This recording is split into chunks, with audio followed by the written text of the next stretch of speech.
you're not sneaking, how impressed have you been by the way Joe has schemed up some of those passes to get explosive plays? It's been awesome.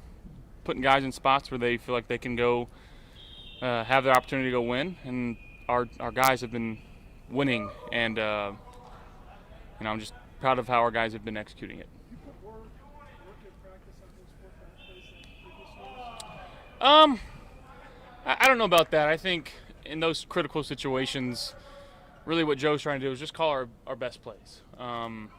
Whether it's a third down and third and four, third and five, whatever's next up on our sheet is what he's calling, because that's what we feel comfortable and confident in.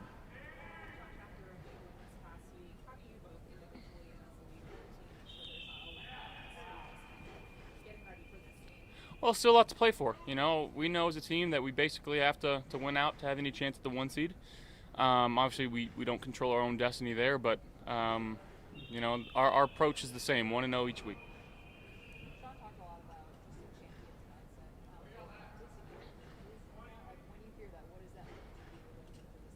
Say that one more time. I'm sorry. Oh.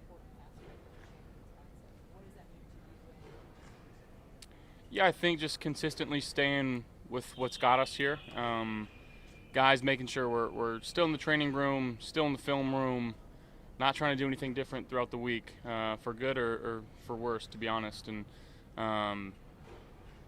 just making sure that, again, we got to walk through today, so that's helping guys stay healthy and stay fresh, and that's what we got to continue to do throughout these last 3 weeks heading into the playoffs, and making sure our team on the field is as fresh as possible. You weren't expecting to catch your own pass for a touchdown, chest pass to Dalton. Do you sometimes surprise yourself as what you can pull off on the field? I don't think so.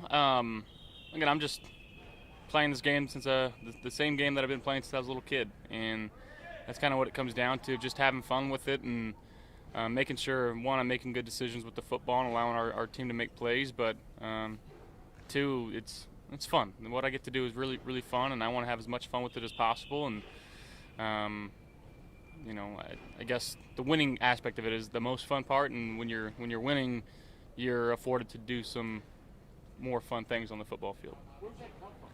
Where did the chest pass, was that just instinctual? Yeah. That looked like playground stuff. It was instinctual. Just kind of, as I moved through the pocket, the guy kind of got a hand on the right side of my body, and the ball, I just didn't feel like I was going to be able to grab it with my right hand.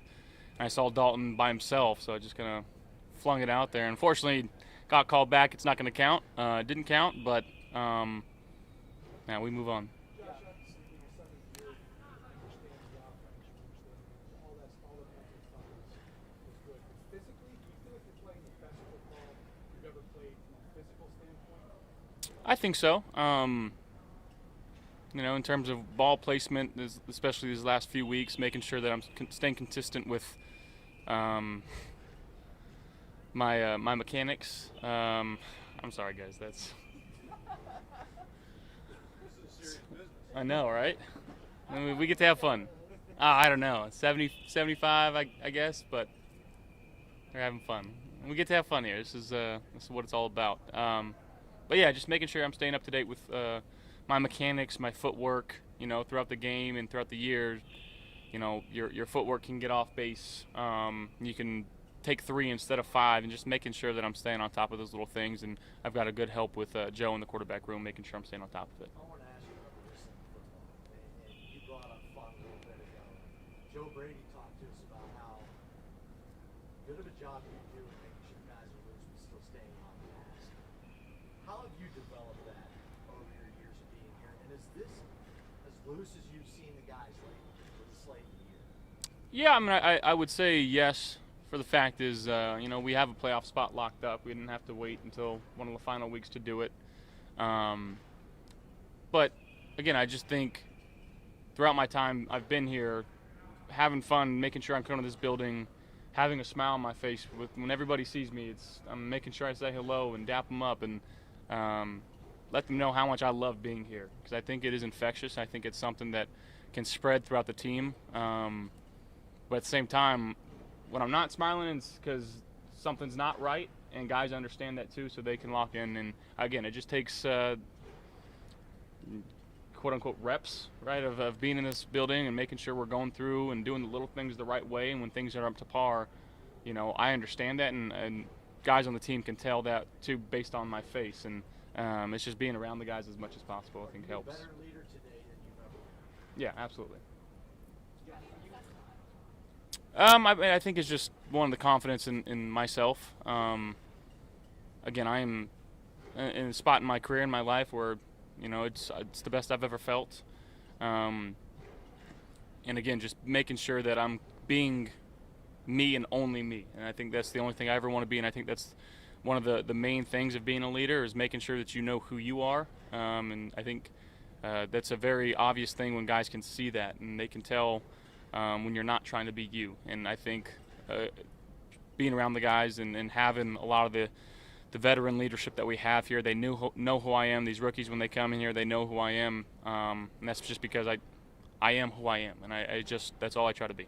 How would you describe James' It's been nothing but spectacular. He's been awesome, running the ball extremely hard out of the backfield. He's making plays. He's blocking. You know, you watch him go run and pick people up off the ground, pick up linemen. He's celebrating in the end zone with the guys. And you guys know when James first got here, he was a tough cookie to crack. You know, didn't want to talk a lot, didn't want to, but he's having fun out there. He's enjoying the guys that he's with, and he's a complete football player. Josh, when you first got here, New England has been the top dog for almost 2 decades in this division, and recently, because of you and the guys in this locker room, that's changed. Does that hold any significance to you, to have that success, and now that knowing that the division for the last 5 years has ran through Buffalo?